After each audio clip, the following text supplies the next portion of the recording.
আস্তাগফিরুল্লাহ আস্তাগফিরুল্লাহ আস্তাগফিরুল্লাহ আস্তাগফিরুল্লাহ। আমরা মোট 4 বার পড়ছি। বিশ্বাস করেন এই 4 বারেই আমাদের কোনো না কোনো গুনাহ আল্লাহ মাফ করছে। একদম সত্যি কথা। যতবার পড়বেন গুনাহ মাফ হবে।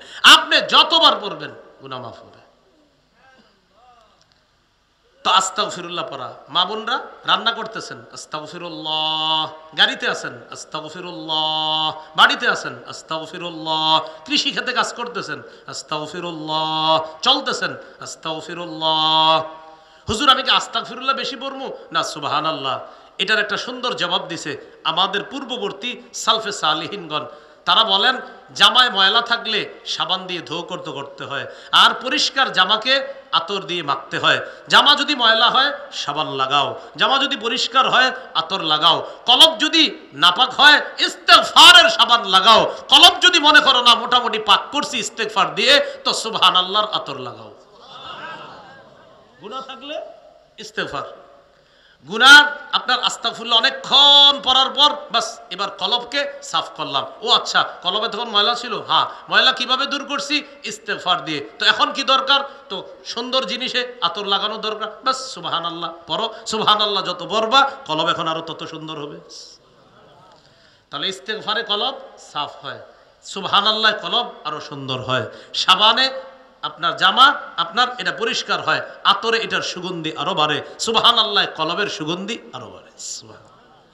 আপনারা উজানির আশেপাশের লোক, এগুলো তো আপনাদেরকে এত বোঝানো দরকার নেই, মাশাআল্লাহ এটা তো ভালো করে বুঝেন। ইস্তেগফার সুবহানাল্লাহ জিকিরের অন্তত উজানিবাসীর তো বোঝানো এত দরকার নেই। তো যাই হোক, 2 নাম্বার ইস্তেগফার। আল্লাহ পাক রব্বুল আলামিন সূরা আলী ইমরানের 135 নম্বর আয়াতে বলেন, والذين إذا فعلوا فاحشة أو ظلموا أنفسهم ذكروا الله فاستغفروا لذنوبهم ومن يغفر الذنوب إلا الله ولم يصروا على ما فعلوا وهم يعلمون। যারা ফাহিশা কাজ করে অথবা নিজেদের উপর জুলুম করে, এর সাথে সাথে তারা ইস্তেগফার করে, আল্লাহ ভুল হয়ে গিয়েছে, আমি জুলুম করেছি, আল্লাহ অন্যায় হয়ে গেছে।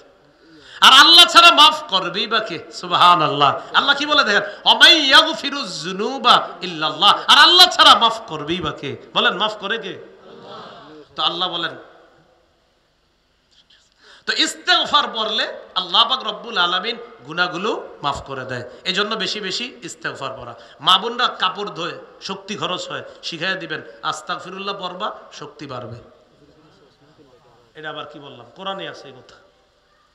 আপনি রিকশায় উঠবেন, পকেটে হাত দিয়ে দেন, টাকা নাই, ভাড়া নাই, যদিও কোটিপতি, এই মুহূর্তে তো টাকা নেই, কি করবেন? তখন আপনি 1.5-2 কিলো হাঁটতে হবে। এরকম হইতে পারে আপনি কোটিপতি, কিন্তু এক জায়গায় ডাকাতে ধইরা সব নিয়ে গেছে, রাত 12টায় কিচ্ছু বান না, এখন কি করবেন? বাস এখন পাঝাড়ু দিয়ে যাইতো, পাঝাড়ু, হ্যাঁ, এটা দিয়ে তো যেতে হবে। এখন আপনি কি করবেন? হাঁটতে শক্তির প্রয়োজন, বাস তখন আপনি আস্তাগফিরুল্লাহ আস্তাগফিরুল্লাহ আস্তাগফিরুল্লাহ কিছুক্ষণ ইস্তেগফার পইরা বলবেন, আল্লাহ এবার শক্তি সঞ্চয় করলাম, এবার হাঁটি। আরো কিছুক্ষণ হাঁটবেন, হাঁটার পর আবার ইস্তেগফার পড়বেন, শক্তি সঞ্চয় করবেন। কেন? আল্লাহ কোরআনে বলছে ইস্তেগফার পাঠ করো, ইয়াজিদকুম কুওয়াতান ইলা কুওয়াতিকুম, তোমাদের শরীরে যে শক্তি আছে আমি আল্লাহ আরো শক্তি এটার সাথে অ্যাড করে দিব। আপনি কেন আপনি কষ্ট করবেন? মানে কষ্ট মানে আপনি ইস্তেগফার পড়া শক্তিটা সঞ্চয় করবেন। যেমন আমি এতক্ষণ ওয়াজ করছি, ওয়াজ থেকে নামার পর ইস্তেগফার পড়তে হবে কিছুক্ষণ, কারণ কষ্ট তো হইছে, তো ইস্তেগফার পড়বো, আল্লাহ আবার এটা ঘাটতি পূরণ করে দিব, এই জন্য শক্তি সঞ্চয় করবেন। তাহলে 2 নাম্বার ইস্তেগফার পড়লে গুনাহ মাফ হয়। সূরা নূহের মধ্যে আল্লাহ বলছে ইস্তাগফিরু রাব্বাকুম, রবের কাছে ক্ষমা চাও, ইস্তেগফার পড়ো। 1 নাম্বার উপকারিতা ইন্নাহু কানা গফফারা, আল্লাহ মাফ করেন। 2 নাম্বার ইউরসিলিস সামাআ আলাইকুম মিদরারা, আল্লাহ আসমান থেকে মুষলধারে বৃষ্টির ন্যায় রহমত নাজিল করেন। যদিও আজকে আপনারা অন্তত চাইতেছেন না যে হুজুর বৃষ্টি হোক, এখন হোক, কিন্তু সারাদিন চাইছি যেন না হোক। হ্যাঁ, মাহফিল যারা করে না, হেরা শুধু দোয়া চায় বৃষ্টি যেন না হয়, আর পুরা দেশ দোয়া চায় বৃষ্টি যেন হয়। তো মাহফিল কর্তৃপক্ষ ওনারা খালি আল্লাহ আপনি কালকে দিন, আজকে দিন না এরকম, কারণ আজকে আমগো মাহফিল। তো যাই হোক, আসলে বিষয়টা এমন না, আমাদের রব বৃষ্টি দিলেও আমরা খুশি, আমাদের রব যদি না দেয় তাও বুঝতে হবে আমাদের গুনাহের কারণে রব রাগ করে আছে। আর হাদিসে আসছে বিভিন্ন অপরাধের কারণে আমাদের উপর গজব আসবে, এর মধ্যে একটা হলো রহমতের বৃষ্টি আল্লাহ বন্ধ করে দিবে, এটা আমাদের অপরাধের কারণে বৃষ্টি। এরপরেও কেন আসে? হাদিসে নবীজি বলেছেন লাউলাল বাহাইমু লাম ইউমতারু, চতুষ্পদ জন্তুরা না থাকলে এই বৃষ্টিও আল্লাহ দিতেন না। হাঁসেরা সাঁতার কাটবে, জলহস্তিরা আনন্দ করবে, ওই পশুগুলার আনন্দ দেওয়ার জন্য আল্লাহ বৃষ্টি দেয়, বান্দাদেরকে দেয় না, কারণ বান্দাদের কিছু অপরাধে আল্লাহ এত রাগ করে আর রহমতের বৃষ্টি দেয় না। যেই দেশে জাকাত না দেয় এই দেশেই গজব হয়। ইল্লা মুনিউল কতরা মিনাস সামা, আসমান থেকে বৃষ্টি বন্ধ করে দেওয়া হয়। জাকাত না দেওয়ার অপরাধ যেই দেশে বেশি হয় আর কি, যে আপনার উপরে 1 লাখ টাকা জাকাত আসছে, 25,000 টাকার শাড়ি লুঙ্গি কিনা মানুষকে সিরিয়াল ধরায়া ফেসবুকে এড দিয়ে দিলেন, আলহামদুলিল্লাহ জাকাতটা আদায় করলাম, বাকি 75,000 সাপ হবে, এতে কোনো সন্দেহ নাই। ওই সাপ আপনার এখানে ফনা ধরে এসে বলবে আনা কানজুকা আনা মালুকা, আমি তোমার সেই সঞ্চিত 75,000। জাকাত ফরজ ছিল কয় হাজার? 1 লাখ, দিছে কত? 25,000। লুঙ্গি শাড়ি দিয়ে বেড়ে দিস, রইল কত? 75। এই 75,000 সাপ হবে, সাপ সাপ সাপ সাপ। সহিহ বুখারীর বর্ণনা, মুসসিলা লাহু ইয়াউমাল কিয়ামতি শুজাআন আকরা, বিষধর সাপে রূপান্তরিত হবে। এই সাপ এইভাবে পেঁচা গলার এইখানে আইসা আপনাকে বলবে আনা কানজুকা আনা মালুকা, আমি তোমার মাল, আমি তোমার সম্পদ। তো বলছিলাম ইস্তেগফার বললে রহমতের বৃষ্টি আসে। গুনাহ মাফের 3 নাম্বার উপায়, আমার সাথে এটা বলতে হবে, বলেন, ক্ষমা পাওয়ার আশায় বারবার আল্লাহর কাছে ক্ষমা চাওয়া। তিরমিজির বর্ণনা 3540 নম্বর হাদিসে আল্লাহ হাদিসে কুদসির মধ্যে বলেন, ইয়াবনা আদম ইন্নাকা মা দাআউতানি ওয়া রাজাউতানি গফারতু লাকা আলা মা কানা ফিকা ওয়ালা উবালি।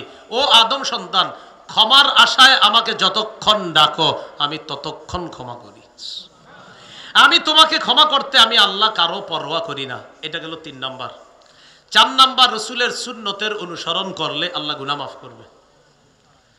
সূরা আল ইমরানের 31 নম্বর আয়াতে আসছে, আল্লাহ বলেন ইন কুনতুম তুহিব্বুনাল্লাহ, নবী আপনি বলেন যদি তোমরা আল্লাহকে ভালোবাসো, ফাত্তাবিউনি, তাহলে আমি নবীর আনুগত্য করো। তো এই যুগে নবী নাই, নবীর সুন্নাহের অনুসরণ করা।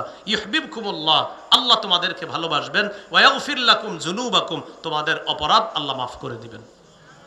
5 নাম্বারটা বলবো, বলার আগে আমি ওয়াদা নিব, এটা একদম সহজ। 5 নাম্বার আসলে সহজ।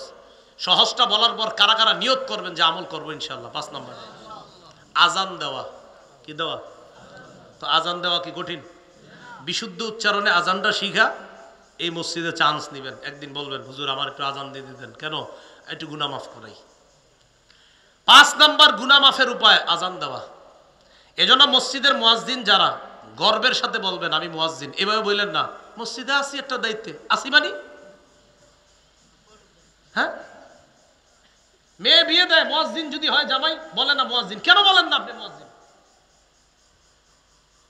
কোরআনে যে আল্লাহ বলছে আমান আহসানু কাওলা মিম্মান দা ইলাল্লাহ, ওই ব্যক্তির চেয়ে দামি কথা আর কার, যে মানুষকে আল্লাহর দিকে ডাকে। এই দামি কথা যার, এর মধ্যে প্রথম দামি হলেন মুহাম্মদ সাল্লাল্লাহু আলাইহি সাল্লাম। দ্বিতীয় উদ্দেশ্য এই আয়াতে, আম্মা জান আয়েশা সিদ্দিকার বর্ণনা অনুযায়ী দ্বিতীয় উদ্দেশ্য এই আয়াতে আল মুয়াজ্জিনুন আস-সুলাহা, পৃথিবীর সব মুয়াজ্জিনদের উদ্দেশ্য। আর আপনি মুয়াজ্জিন, এটা মসজিদে মুয়াজ্জিন মানে কি? আসি বাচ্চা না, এটা দামি কাজ, এটা দামি কাজ, এটা দামি কাজ। মুয়াজ্জিনদেরকে সম্মান করবেন, মুয়াজ্জিনদেরকে সম্মান করবেন।